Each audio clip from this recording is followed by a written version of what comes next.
welcome back to my channel. My name is Kiana, and I created this YouTube to help encourage and empower moms to prioritize their wellness while also raising and taking care of their little ones.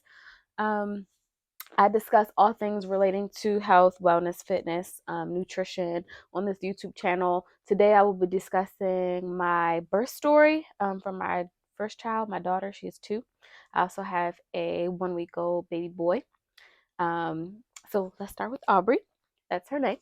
So let's see. She was born December 5th, 2020. She came on her due date right at 40 weeks. Let's see, 5 days prior to that is when I believe labor started. I work as an ER nurse. I was at work that day and I was feeling like the Braxton Hicks started to pick up a little bit. When I got home that evening, they, were coming more frequently. They were getting a little bit more intense, just a little bit. I lost my mucus plug that night. I count that as day 1. I don't know if that's technically when labor officially started, but I count that as day 1.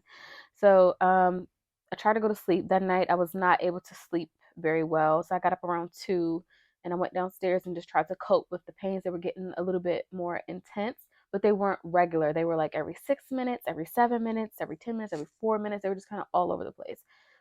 So I'm just like coping with them, breathing through them. My husband and I did the Bradley method childbirthing class, and our instructor really stressed the importance of breathing through your contractions because that helps get oxygen to your baby. So I just kind of kept that in mind.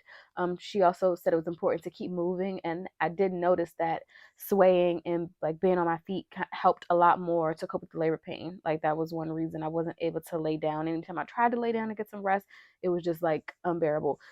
So I was able to kind of cat nap between contractions, sitting on a birthing ball. Like I sat on the ball and kind of like leaned against the wall, and I was like I had a pillow, and I was able to cat nap between contractions like that. So pretty much day 2, it was kind of steady. Like they weren't increase. They had increased from day 1, but then they kind of stayed steady, and they were just kind of like irregular coming. And then I counted as day 2. Day 3, let's see, I had a prenatal appointment that day. So I went in, she checked me, I was only a centimeter dilated. So she sent me back home. Mind you, I went to a birth center all the way in Virginia. I live in Baltimore. It's about an hour and a half difference for those who aren't familiar with the area. So we had to drive an hour and a half. The car sucked with those contractions. Really bad. Like every bump, lump and bump. Like when I was contracting, I felt it. So I came back home, continued to move and sway and drink my tea and, sit on the birthing ball and do my pelvic rocks and all those things.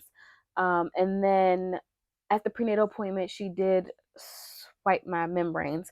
And so the contractions did pick up a little bit after that, but they just didn't have any regularity to them. So I went back home, just tried to rest and cope. It was uncomfortable, but manageable, I guess. So later that night, they did start to pick up in intensity, but they still weren't regular. So I called the midwife. She said, "Okay, come in if you feel like this may be it." So I tried to hang out a little bit more, like another hour or 2 laboring at home, and then they just were getting really intense. So we decided to go. It was like the middle of the night, like 2 a.m. or something like that. Going into day 4, day 3, something like that. So anyway, went there. She checked me. The car ride there this time wasn't that bad. We were in a van this time, so I was able to lay down in the back, like kind of stretched out a little bit, which helped. So yeah, get there. She checked me. I was 4 centimeters dilated. Not very happy to hear that. But they don't typically keep you until you're 6 centimeters dilated. But because we live so far, they let me stay. So she told me to just get some rest and then, wake up and we're going to try to get the contractions regular. So slept sitting up between contractions again. I think I got the days mixed up. This might be like day 4, something like that. So woke up, was walking around, doing squats, lunges, all the things to try to get the contractions more regular, to get her to come down into my pelvis a little bit more. Nothing was really working. They wanted me to try pumping. I guess that nipple stimulation helps to, augment labor. that wasn't really working. We tried like castor oil. I'm not really sure the mechanism of action for that, but my midwife recommended it to help labor to progress. Wasn't really working. My family was there. My husband, my mom, my husband's mom, my best friend. They ended up. We sent them home. We were like, okay, we're just going to really try to focus on getting this labor to progress, and it just wasn't really working. I started getting really discouraged. I wanted to have an unmedicated birth, unmedicated like water birth, but I was getting discouraged. I was like, oh, I'm ready to go to the hospital. Like this is hurting, and it's not progressing. And so my midwife suggested we rupture the membranes. I knew that was a risk, like, if they're not in a proper position, but it can help to augment labor. So I said, okay, whatever, do it. Ruptured the membranes, water gushed out everywhere.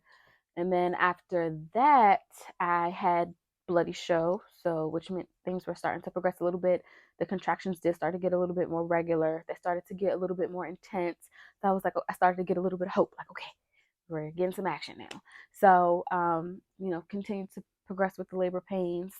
Um, and then they were getting more and more intense. She checked me again, and I was 9 centimeters at this time. And so I got really excited. I think I pushed too soon. I had a contraction, and I don't know, something in my brain said push. So I started pushing.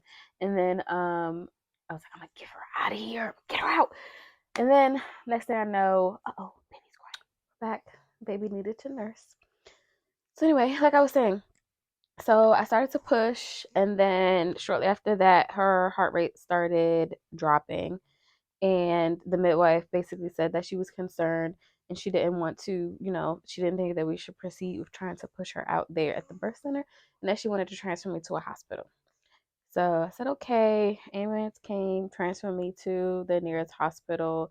We get there. At that point, I was like, over it. Like, I'm like in pain. Like, they checked me and my cervix, they said, was hard and swollen, which my childbirth educator told me is something that can happen if you push too early. Um, and then because of the swelling, I had went down from a 9 to like a 7. So in terms of like my cervical dilation, so at that point I told them just give me the epidural. I was still going to try to push her out vaginally, but I was over the pain of the contractions. So they did that. There was still some issues with the heart rate that they said it kept like dipping down. So they wanted to do a C-section. At that point I was like, I don't care, whatever, just take her out. It had been 5 days. So they ended up doing an a C-section, which I didn't want. But well, I didn't initially want. I guess at that point I kind of didn't care. But she's here and she was healthy. She was 6 pounds 13 ounces, 19 inches long. She latched right away. The hospital was pretty smooth. Came home. C-section healing wasn't terrible. Um, it was painful. I was able to get through with just Motrin. I didn't want to take any narcotics because I was breastfeeding, and I didn't want to transfer any of that to her. So I was able to get by taking Motrin around the clock. Um, and some of the annoying things about the C-section though were I got like this nerve pain in my incision. Like it just felt like a achy, stingy, weird kind of pain that lasted for a couple of weeks after the surgery. And then I also got this weird hand numbness, like where it was difficult to grip a pen and write properly. That was super annoying. Outside of that, everything was okay. The incision healed fine. Um, yeah, pretty much no issues.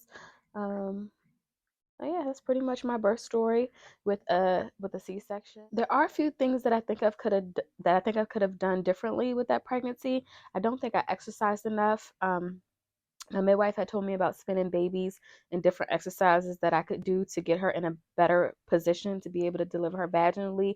I didn't really do that consistently. Would that have made a difference? I have no idea, but I mean, I think it's worth a try if you're a mom who is really set on having a vaginal birth.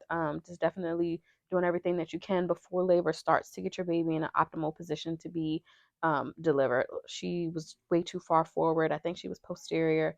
I had a diastasis, so I think that may have prevented her from being pulled back and down into my pelvis. I don't know. Either way, she's here. One thing I had to tell myself, like if you're a mom who had a C-section and you're feeling discouraged, I had to be thankful for modern medicine and thankful for the doctors and nurses that were able to get her out safely, because clearly she wasn't coming out on her own. She had meconium staining, which is a sign of stress on the baby or lack of oxygen supply to them. So I think that was the best decision at that time. Like, are there things I could have done to prevent it?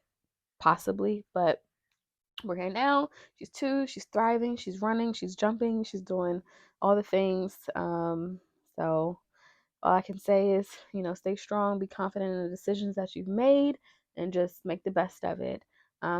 Please feel free to like, comment, and subscribe, and also tune in for more videos. Bye.